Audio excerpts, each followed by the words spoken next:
بسم الله الرحمن الرحیم. السلام علیکم. صدیق اینڈ برادرز پراپرټۍ طرف نه حاضر یو.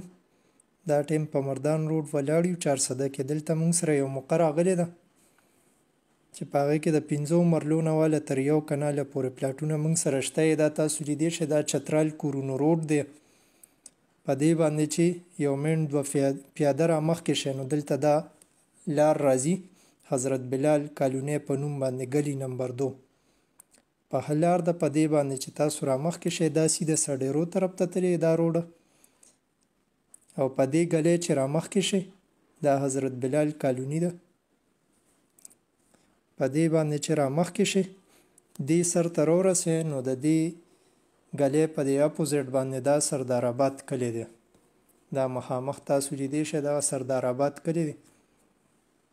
د دې سر ته چې راشئ دلته موږ سره دا پلاټینګ راغلی دی.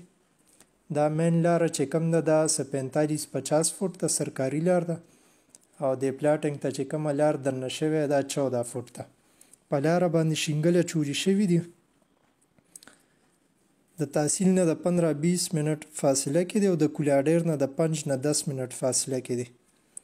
الحزمت هسپتال سره نږدې دی، سپورټس کمپلیکس سره هم نږدې دی، او اوس چې کوم نوی سکول جوړیږي ماډل ټاون هغې سره هم نږدې دی. دلته دې کلي کې بجلی هم شته دی. دا ګلۍ 14 فوټ ګلۍ ده. په دې پلاټینګ کې موږ سره 5 مرلې 10 مرلې 15 مرلې 1 کناله پورې پلاټونه موږ سره شته دی.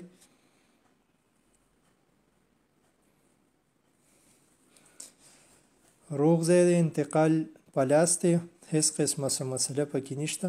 صفا ځای دی چې کم ملګري انټرسټډ دي راشئ وګورئ ویزټ کې.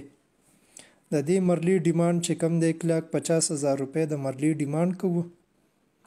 کلي سره ټچ ځای دی، خوا کې ښه ډېر آبادي دی. دا تاسو لیدی شئ. په دې کلي کې خپل ښه غټ جومات دی، مدرسه ده پکې، سکول هم دی پکې، هسپتال ورسره نږدې دی. د کولاډیر بازار نه د 5 نه 10 منټ فاصله کې دی.